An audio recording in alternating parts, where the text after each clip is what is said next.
Hi everyone, episode 11. Last week we had a bit of a reflective episode as it was our 10 episode anniversary. We did a lot of reflection on the podcast we've recorded so far. It got us talking a little bit, reflecting on the 25 plus 30 years we've both been involved in supply chain.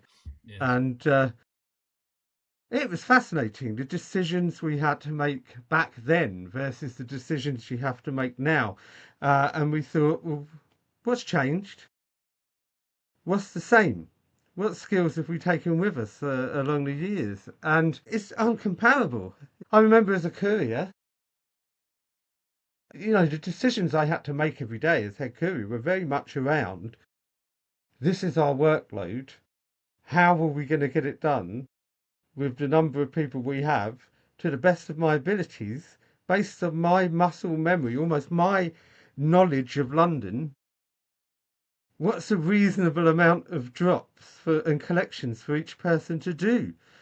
There was no maths. It was just me going, okay, it looks about even, but that one takes an hour. That one takes, and I would make it even. I used to get a fair few complaints from the couriers. Are you giving me an overloaded run this afternoon?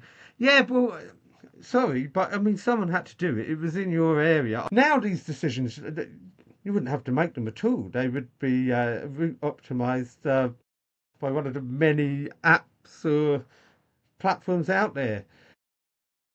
Now it's a completely different game, now that drop density is so important and everyone expects deliveries as and when they want them. I mean, what about you? You started in Tesco. I mean, massive warehouse. Even before that, I was with a warehouse that supplied Marks and Spencers. I guess similar, big warehouse. It's very funny to think back, and it's almost scary to think how basic it was. So when I was first in warehousing, when I was first working in a warehouse, picking and supervising, um, so the orders would come through on some kind of computer system, and I couldn't even tell you what it was, but they kind of came down overnight. There was some kind of batch process, and they would print out on a printer. So we just get all these sheets, almost A3 sheets of paper. You remember the sort of blue and white lined paper? So they would just all print out. So you just come in and there'd just be a big wedge of paper. Because we had no warehouse management system. The stock was managed on stock cards. So literally every SKU, every item had a card in like a Rolodex type thing, like a stack of cards, all written in pencil on it. So at the top you'd have the product number and a description. Literally, it's just a long list of take that pallet from that location and put it there. Take that one there, all manually written out, worked out in my head by going through the stock card, rubbing out that pallet because that one's going to be used, and adding it to the pick slot. And then you basically rip up all of the orders into individual orders, and everyone would go out and just walk around the warehouse. On all of the orders, you had to write down where the pick slot was. So you'd have to write down, so that's AA123, that's AB. So the guys could walk around. But what you found was everybody just knew where they were.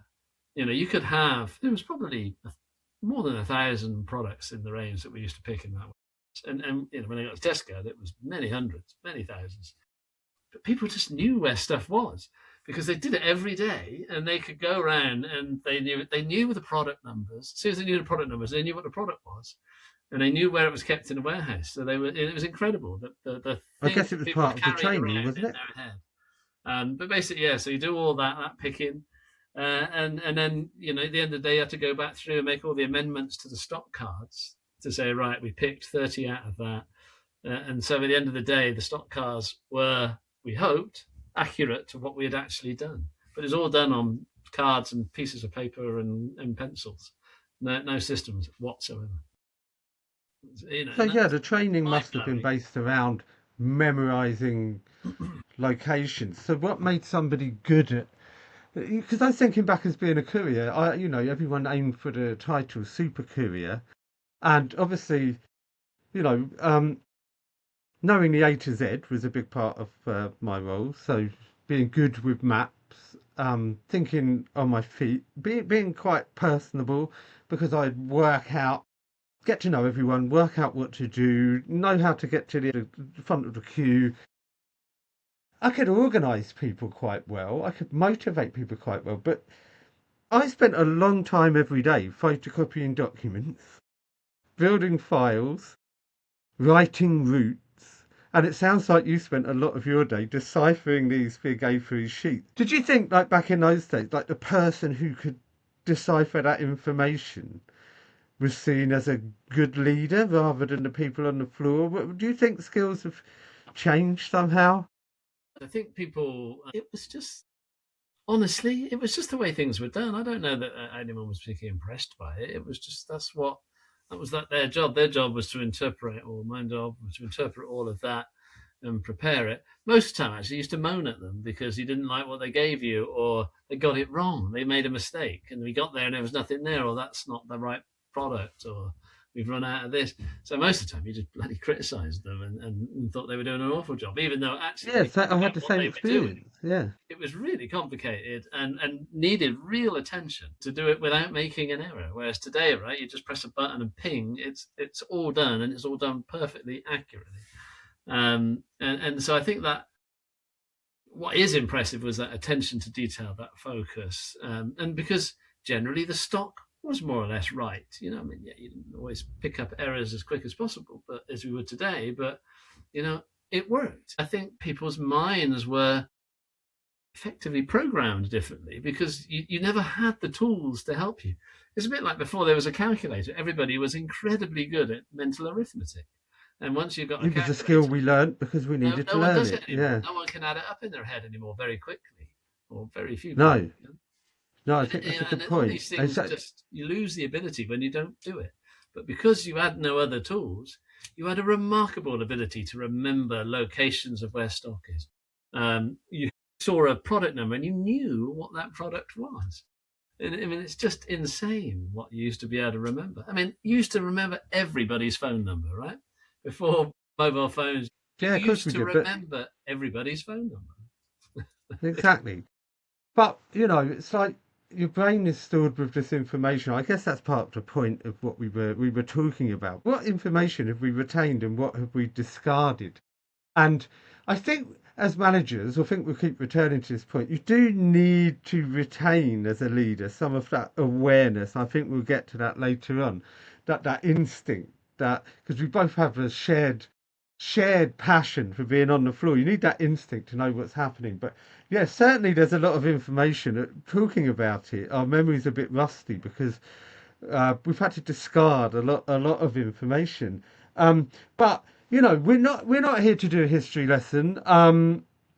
We're talking about how our decision making changed as our careers evolved, and they're quite long careers. Um, Some longer than and others. how as leaders we became completely different. Were we the same? Are we the same? I think we're the same people. But what are some of the leadership skills that we no longer have to, or people no longer possess because they don't have to? So I think we start with pre-internet. We both started pre-internet. Some people might. Well, I don't think anyone would be surprised at that, but we started pre-mobile phone, pre-internet. We had walkie-talkies, and we thought they were Yeah, pretty good. But pretty cool. using them while driving, I mean it's crazy, and no route optimization. So it was before you ever had that efficiency of fuel. I mean, we must have been spending a fortune on fuel. Well, it wasn't Um, that expensive then. but let's start with an order coming in. I guess before dashboards and when everything was paper-based, we had to trust the information that came to us, the phone call, the fax, or even before the fax, the memo. We Yeah, had I to think trust it, didn't so. we? We weren't Marks and Spencers; we were a supplier to them.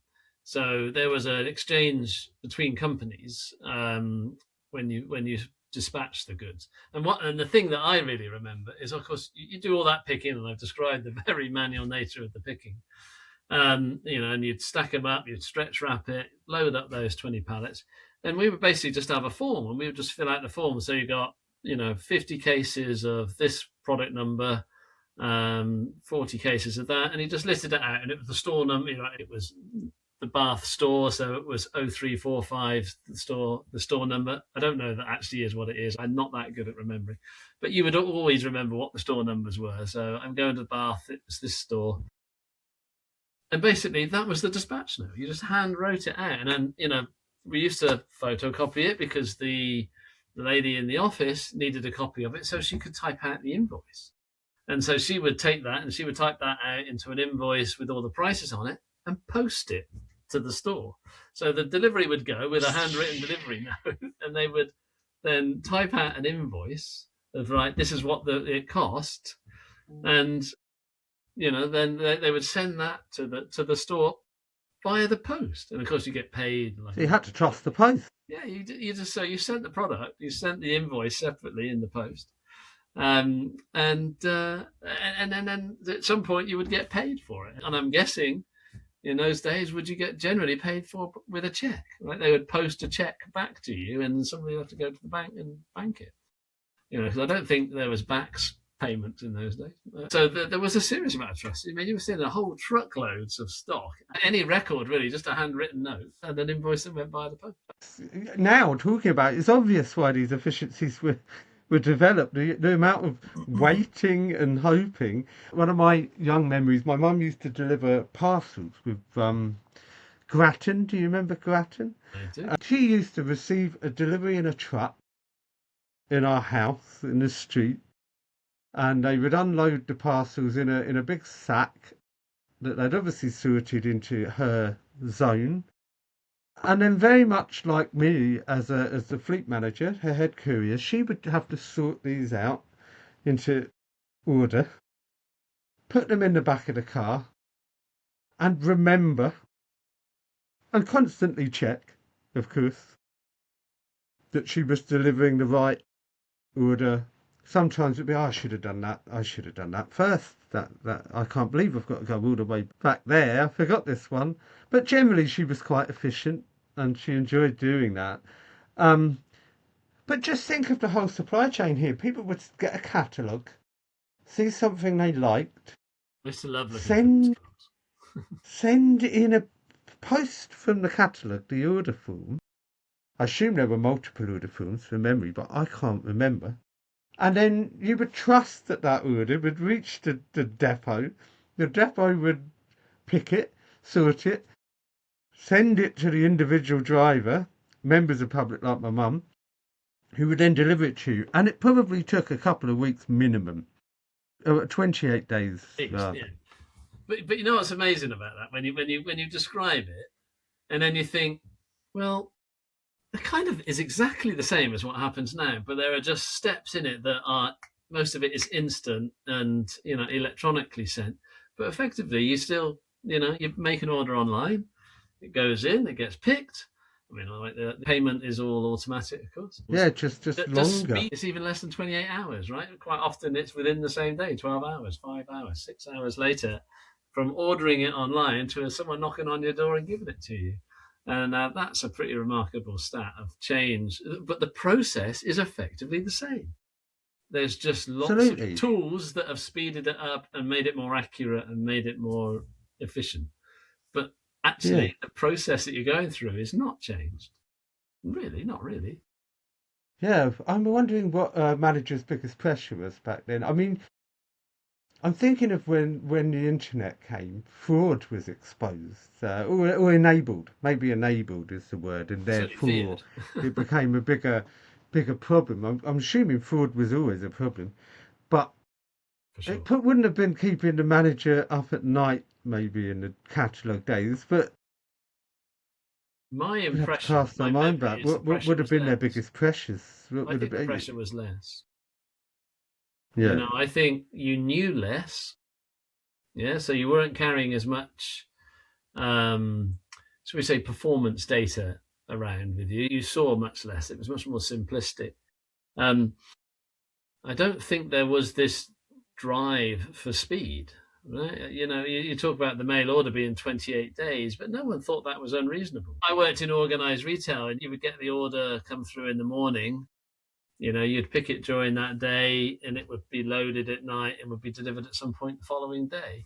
Within 48 hours. It's pretty quick, but that's a very organized, closed, DC to store. It's not nowhere near as complex as a direct to consumer order. Well, there wasn't such a thing, was there? Because you would go to the store, or you would have your parcel delivered There was some by the driver that you'd ordered in from the catalogue, or you go to Argos. So, when you were talking about performance data there, do you think that we had a lot less customer data as well? So therefore, there was a lot less where is my order type stuff, because you just go to the shop or you would get your parcel delivered. We know what changed customers' expectation around speed and convenience. We'll get to that, but do you think that the data wasn't assessed and therefore less of a pressure because it wasn't there and the customers just had less cause to complain? The expectations of consumers probably stayed relatively static for quite a long period of time until certain technologies and innovations changed it. Let's just keep it to direct to consumer for now, right? When you first started direct to consumer, it was processed, it was picked, it was a 28-day process, right? No one thought that was outrageous. That was just what it was. And the fact that you could have it delivered to your home was a big thing. And I don't think that there was necessarily, while that was happening, a pressure that we need to make this faster. But I think what happened was there were certain technologies that came in, not necessarily for that purpose, but enabled something to change. You could go into the bank and just pay something and change it over, or you can send an order on an electronic mail, through the internet. The internet wasn't invented for retail. Yes. It created an opportunity which drove a massive change in expectations, because someone said, you know what, you can look at your catalogue on the screen, you can click on what you want, and I will know within 5 minutes that that's what your order is. And then so I can deliver it to you this week. Suddenly 28 days to this week would have been like, wow, brilliant. But it took somebody to innovate that using the technology that had become available. I remember the early days, like the .com bubble, the initial formative websites like MySpace. Online shopping didn't catch on immediately. It certainly didn't. It's a trust issue, right, to begin with. I mean, who in the early days would have felt comfortable to put a credit card number into an internet order? It was like, no way. I think the online payment was the second phase of, you could place the order on the internet. Well, the banking technology had to adapt. Yeah. And then, of course, fraud became an industry. And then, of course, cybersecurity became an industry. So it built and built and built. But obviously, I was there for the early days. We had to build our own order management system, warehouse management system, because there was nothing designed for it. It became like a Jenga board, but it was it did what we needed it to do, because obviously massive pallet warehouses switching to individual orders. We were in-house as well. I mean, we had everything in-house at the beginning. Innovation always drives improvements. It really moved fast from there. And when done, and Net-a-Porter, a champion of proving you could get fine fashion to women anywhere in the world within a couple of days. Everyone followed. Everyone wanted to sell online. During this time, I was working for a predominantly food retail business in Tesco. Yes, they had a growing non-food side to the business, which the internet really drove hard. But initially, the internet orders for Tesco were food, right? Which was a very kind of, I guess, interesting journey. The convenience factor was huge. Like that, someone's going to pick your shopping for you and bring it to your house. Fantastic. It was really popular. But what people weren't willing to do was pay a lot for that. They weren't willing to pay for that person to go around the shop and pick it and then pay for the delivery. And of course, all the supermarkets were starting to do this. And I remember there were these two distinct approaches. So there was start building effectively what you would call a dark store, or start picking in your separate part of your warehouse where you would lay out all the orders so you could pick individual items. Really expensive, took up loads of space, cost. So it's like a whole separate warehouse was being set up just to do these orders. And of course, you couldn't be too far from the customer because you couldn't travel too far with these little orders. And then what Tesco did, which at the time was really kind of set them apart and really allowed them to accelerate this really fast and make money from it, was that they used the stores to pick. So instead of trying to pick these orders in warehouses to go directly, they used to allow the supply chain to stay exactly as it was. You replenished the store, but they used to pick the orders in the store in the evening or at night when there's nobody in the store. So the stores were the warehouse for the direct to consumer, which made it very cost efficient. Somebody made a very, very smart decision to utilize the store as the warehouse for .com. So the key word you used there was decision. How does the supply chain leaders' decision-making process and their focus change at that point? Yeah. Did you I don't know who become made that decision, but less of a trust or process oriented leader to more of a data and innovation based leader? Is that what happened? Is that what happened to us without us realizing? Obviously you would look at leaders around you, wouldn't you, and think, oh, he's a stick in the mud, or oh, they don't like change. And it was certainly a time of change, and I think that to embrace that change allowed you to be. You get these sliding doors moments where you can see you've got this this new demand or changing demand where people want you to deliver it to home. That's a really expensive process, and you got to make a decision. How am I approaching this? And I don't know who made that decision in Tesco, but what's that, 20 plus years ago now that started? That is still how it's done. You go Tesco any day now and you see .com workers picking orders in the store. So that model has lasted a long time, and it saved Tesco a fortune in investment. But if nobody had made that decision and everyone had gone down the other road, it still would have happened, I think, but it would have happened a lot slower because the cost and the investment needed to set yourself up to have these separate places to do e-commerce orders when they weren't that common at that time would have been an extremely difficult business case to sell. But so you've got these technology innovations that come, then you've got these people who see how you can adopt that to drive new demand or change shopping behavior and things like that. And then you've got these really smart people in the background that just see these opportunities on how to do this efficiently and effectively. And it transforms, the speed of adoption, the speed of delivery, and of course we can't go too far down this journey without talking about the game changer, the innovator of It was happening alongside this. Amazon, absolutely miles ahead. And to some degree, they still are in many ways. But this is where people's expectations really started changing, because the whole ethos was built around convenience. How much are we prepared to pay for convenience and speed? Yeah. And then that became the benchmark. And on it, but obviously early innovators, Net-a-Porter were early innovators. We obviously had a completely different goal. But you couldn't ignore it because that influenced shopping habits. I mean, that's what people wanted. We then had to provide a same day service. That was down to my boss, Steve. That's a shout out for Steve. It's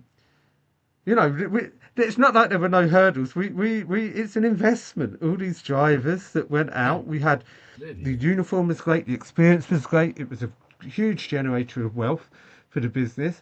But there were some real headaches, trying to manage this in terms of the fact that customers only really wanted deliveries in the morning or the evening. So you had a lot of peaks and troughs and idle time and strange hours. And I looked at Paris Premier and all this other stuff. And yeah, of course, that's where it becomes a headache. Someone finds an opportunity, who's worked in the industry, and that's where route optimization came in. But Amazon certainly changed the all of our expectations, because how can we go back? I mean, I think people are purposefully slowing down uh, in some respects. Some people choosing to slow down, prepared to wait for what they want. But if you go into a shop and something's not there, many people reach their phone because they know that they're going to get something the very next day, and it's Yeah, not a big deal. yeah. I mean, when Amazon first really kind of, and they didn't only revolutionize retail shopping, they revolutionized the supply chain behind it as well. It's what they created. And it's really interesting because I remember back when the Tesco shopping, home shopping was starting, and that innovation of using the stores so they could do it rapidly and cost effectively right from the beginning. So it didn't lose loads of money while they tried to get it established. Whereas Amazon took a completely different view. Right? They Mm, just doesn't matter what it costs. It doesn't matter if we lose in money. I mean, Amazon lost money for 10 years, right? They were a multi-billion-dollar business, still losing money, but still attracting investment because people saw what it was growing to, and now it's probably one of the most profitable companies in the world.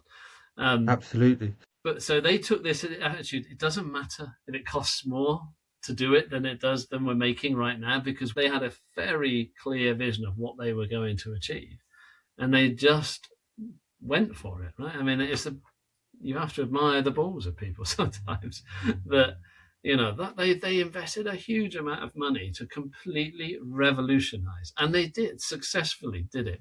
We went from 3 to 5 days as a perfectly acceptable delivery on for an e-commerce order to within a couple of years, next day was standard, same day was a premium. And when you start with Prime, I mean, it's incredible now. And if you weren't able to do that, you weren't just considered slow. You were considered to be broken compared to Amazon, and you were not going to survive if you couldn't match what they did. Speed So and they shook convenience up the industry. became the product, and you either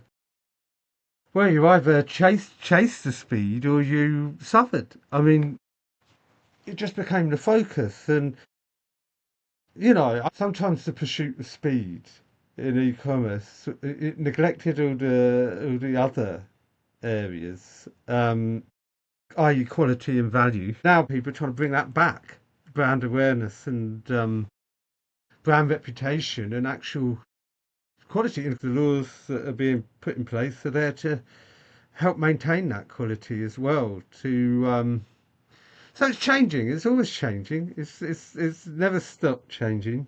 Amazon has continued to lead and to innovate and to drive how mass retail is done. I mean, they rule it, right? And everybody else kind of follows, really, other than those that very purposefully go down a different path. So, you'll get very much more of the environmental sustainability quality that now are very loud at saying, we're not Amazon. You cannot have this tomorrow. It's going to take a week. But what you get is a fabulous product that's delivered to you in an environmentally friendly way. We spoke about leadership and how we had to change and adapt, or did we? Because originally attention to detail was very important and judgment. Um, Working amongst people, we've had to adapt to be more data oriented, but that still relies on attention to detail, people skills and judgment, just in a different framing. And now with the advent of AI, you still need to have that attention to detail. So have we really needed to change? Or do we retain the same skills and apply them? I think we've dropped a lot of information we don't need anymore. But do you think that you have maintained the same skill set? You've adapted it, you built on it, but Just kind of managed, you managed a lot, and things slip between the process wasn't always optimized. What we've developed with the amount of data and insight that we have is the ability to be a specialist. I'm an efficiency specialist, and I can look into that, and I'll find you every little minute inefficiency, and I can highlight it to you so you can change it. And so I think there's huge power in that, and I think it's a great thing. I don't think we had that 30 years ago when I was running my first warehouses. It was all really on my shoulders, and you took some. I had to become a compliance specialist as we grew, based on the amount of countries we were shipping to, the import element, the product compliance element. But I had to do that. But I did still retain my generalistic skill set. I always kept involved with multiple stakeholders, and I found that comes very useful when working for startups, being that generalist, but then understanding when a specialist is needed. Yeah, because I think that I'm sure there's always been specialists, but it wasn't so prevalent for sure. The generalist ruled, right? If you knew the end to end, no, we were lumped more into the supply chain bracket. You overlooked certain things that you didn't really know much. Manager workforce rather than all the different. And whereas now you have the specialists that can give you that, and we have all of the bloody data we would ever need on every nook and cranny of every process to be able to analyze it to death. And that's all good. I think it's all progress. But the danger here, and what you see is more and more people are becoming remote from each other, from operations. So I always remember when I first started in sort of management and supervising in warehouse, I remember my boss just sharing with me, the way you learn and the way you become the most effective is by walking about. Management by walking about was a real thing where you spent your day out on the shop floor, seeing, feeling, understanding, talking to the people that were doing it and looking at understanding problems, seeing issues as they had occurred, and then getting involved and saying, okay, we'll change that, we'll change this. And I think as we become more and more and more data driven and technology, and we get insight through our screens, people trust the data way more than their instinct. Further away from that instinct and that sense and that team.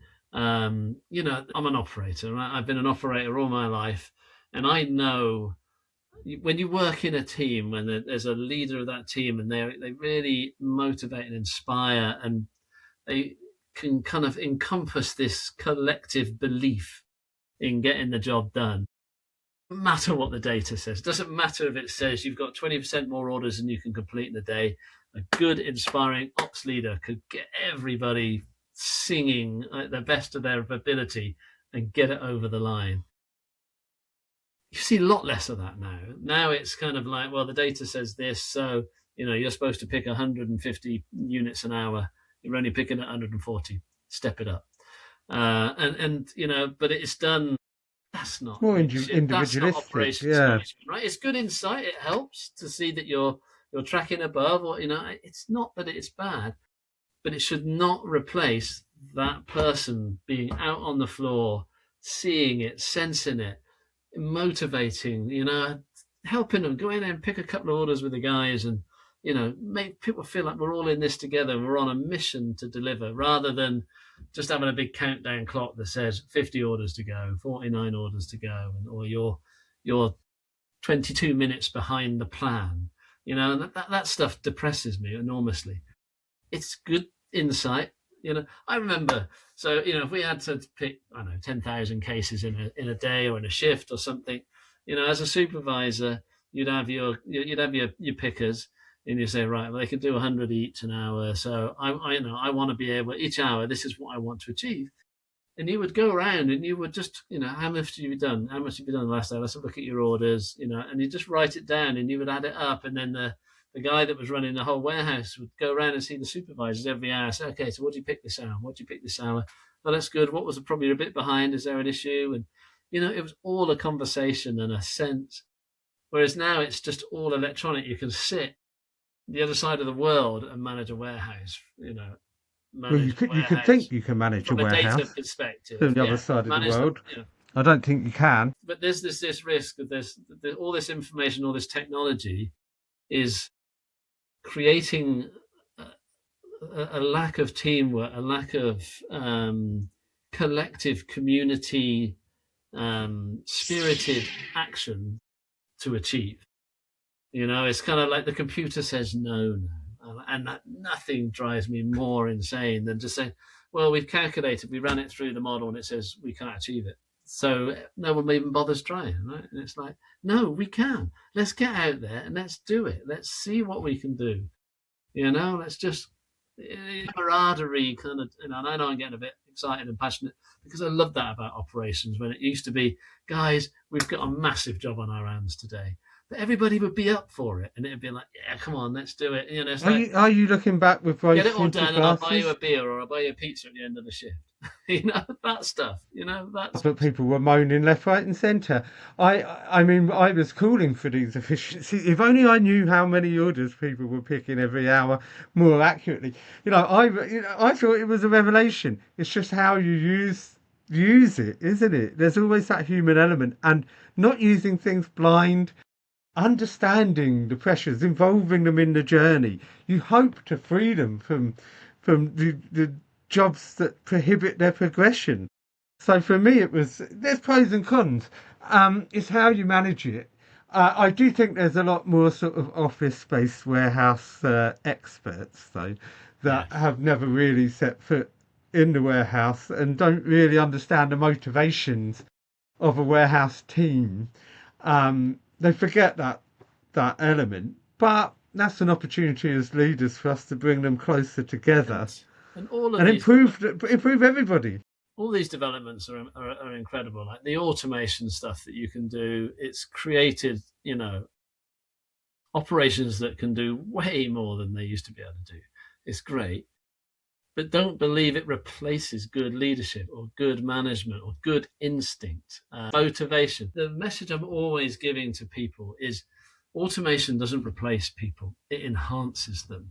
The best automation solutions are a collaboration of man and machine, and they do a lot of the heavy repetitive stuff that hurts people, but it enhances people's ability. So the type of people that can work in a warehouse has changed. Right? It used to be a young, fit, strong person's job. That's not necessarily the need anymore. All of this is an enabler, which has always kept me interested. There's always a different side to it though, because in that rush to tick a box, we didn't know what was to come when we were young. But what did we bet on that was completely wrong, that never happened? I mean, one that comes to mind is drones. I don't think I did think there'd be drones flying everywhere, to be honest. I don't think people really want that. I might be wrong. I might be speaking from personal bias. I'm not really. It will happen one day, but it's been out there for a long time, and it's not really a realistic. It's been talked about for a long time, hasn't it? I mean, you get those things in America, the little things that trundle along, and people kick them over and put them in the river. But RFID is one that I always remember. That's an interesting one. Happened. It was going to revolutionize. You're going to have a little chip in everything, right? It'd be made en masse. It would get so cheap that even a cheap T-shirt could have an RFID tag. My memory of it is like, so when a pallet of goods enters the warehouse, you'd pass through an archway. It would read every RFID tag. You instantly received it, and you knew exactly what stock you had. That has never happened. I've never seen that successfully work. And we were talking RFID tags 20 years ago.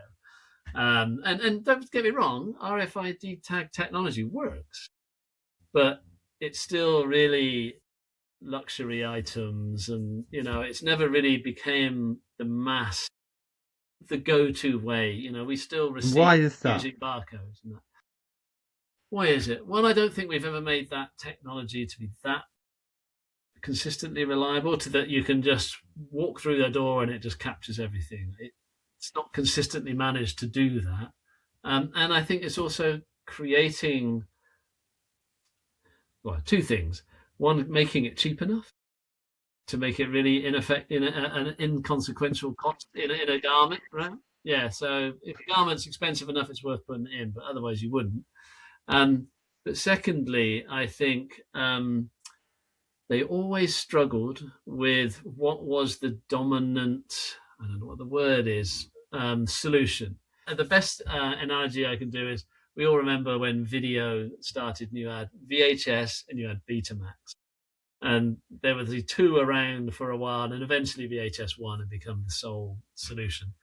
But I think RFID struggled with that. There were a number of different technologies that did it, and not one of them ever became really dominant. In my understanding, somebody might be listening to this and go, "You're full of shit." It absolutely has been fixed, and it is there, and I'd love to hear about it. But in my perspective, that was what stopped it ever becoming the standard.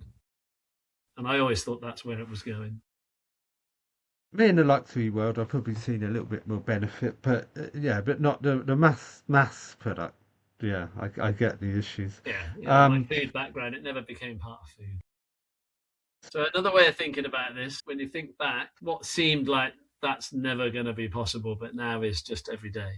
It's just every day. That everybody would spend hours on their phone and do everything on their phone, Yeah. shop on their phone. Obviously, I saw the possibilities early on because of my fortunate career path. But but even when we started, how social media was going to influence things, how the very word influencers were going to become so big, and that's changed, and how generations consume their information and how they want to shop, that's changed. But it just keeps it fresh, doesn't it? Yeah. And in supply chain, come on, tell me what's happened in supply chain that is normal now that you would have thought would have been impossible 30 years ago. If someone had said to you 30 years ago, Well, it's interesting, isn't it? Same day deliveries is a big I wasn't asking for certain things at the time. And anything I did need, I sort of tried to create myself. I've always had that sort of entrepreneurial, innovative, there's definitely creative element to me. Yeah. There's a lot of things we have today that you never would have asked for because you just wouldn't have thought of it, right? Because it took a few iterations of changing technology to drive that. One of the things that I always I think about is how easy it is to have a personalized item. The kind of customization of product. That was a really big deal, where you wanted to have, something written on a T-shirt. You would never, kids' birthday parties now, right? You just go and you order 20 T-shirts with place an order, and it's weeks in advance. But that would have been a really big deal, and you just wouldn't consider it because it would cost a fortune.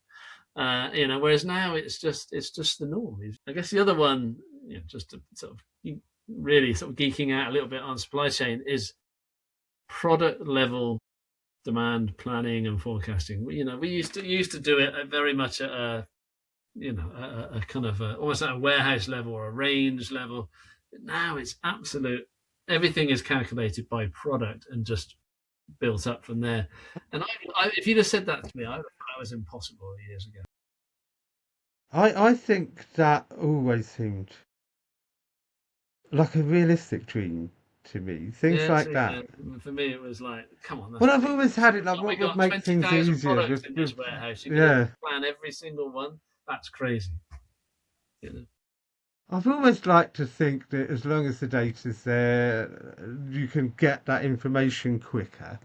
So none of the stuff like anything like that. None of the electronic invoicing, any of that, has surprised me because if you're living that journey and you're questioning all along, you're like. I'm always asking, how can we get rid of this laborious task? It's always been one of my drivers. Like, this is holding my team back. So, I've always been involved in that sort of stuff. Like, how do we looking at waste, always looking at waste. So whatever is creating the biggest waste. I don't think people would have anticipated the effect on the high street when they Yeah. started shopping online. No, So no. that's a byproduct. That's a byproduct, and of course that effect, the related effect on communities, etc. It's not simply down to online shopping. Of course it isn't. But I don't think people. I think people would have thought there was a little bit more of a balance and a choice. But we all choose convenience. That's definitely changed. Yeah, I think people have predicted the end of high street retail, right? I mean, I don't think the They last have, time that happened was as COVID. it's happened. To some Not degree, yes. necessarily. Well, yeah, I It's think you're right. changed, right? Actually, What the shops like are in the people high now street were is saying, very AI different. is going to take over the world and everyone's jobs. I've always been hopeful it just enhance our jobs, but there's always Automation and someone robotics in saying, warehousing, right? I mean, people have been saying for years the role of the warehouseman it will die. It won't. I really don't see that happening. So not in "No, the I haven't been to many pure you robot know. warehouses in my life." Of course, eventually you'll be able to create a humanoid kind of robot that is cost effective enough to, but you know, the nuances in operations. I think if you haven't worked in operations, you don't really understand the level of nuance and gut instinct that makes operations successful. It's not just data decisions. To conclude, we talked a lot about all the changes and how wildly different it has changed in a relatively short period of time. And your mind is like, what's important for people to recognize? We've talked a lot about it went from this to this and this has changed. What does it matter? What should people think about and reflect on and consider for the future? I don't. I think we must always retain knowledge and judgment, and a feel for what you're doing. Uh, I think if you just think it's numbers and it's not people and it's not customers and it's not experience and joy and all the things that come with human behaviour, Mm. what's the point? I mean, the purpose disappears. You're not looking at a supply chain then. I think like if we're talking about entry level jobs, for example, and where they go from here, we have to maintain, even if certain laborious tasks are removed, and the ones that are holding people back and wasting people's time, just not to be too distant from what's actually happening. I Yeah, think that's where we maintain the whole end to end purpose of what we're doing. absolutely. I couldn't agree more. And I think when I started in logistics and supply chain, you very much felt like this was just a backroom, necessary evil, a means to an end. It's just a cost of doing business, right? It was just, and that's shifted now. Now, I think it's become a game changing opportunities. Companies that really embrace their supply chain and work can create a real differentiator between them and competitors. I think those that don't find scaling very hard. So I think whereas it was just a cost, and you just accepted that this is what needed to happen, making a effective agile supply chain for your business can be the difference between surviving and going bankrupt. It can be the difference between becoming a growing business and one that's just slowly dying.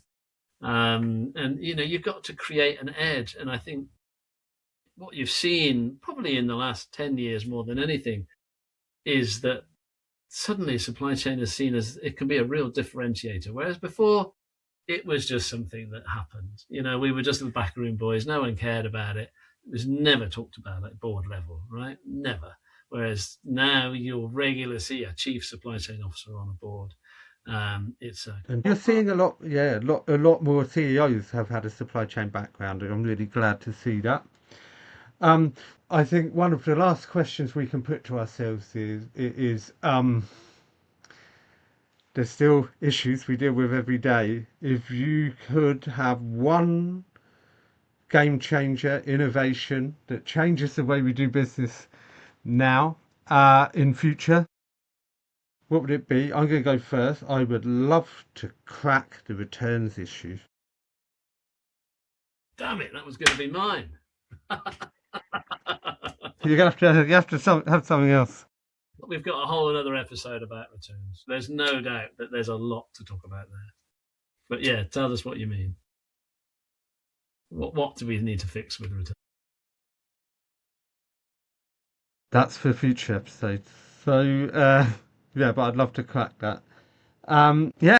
I've still got one. I think our obsession with consumerism will dilute. I think as we move forward as a people, as a race, whatever. I'm getting a bit philosophical now, I know.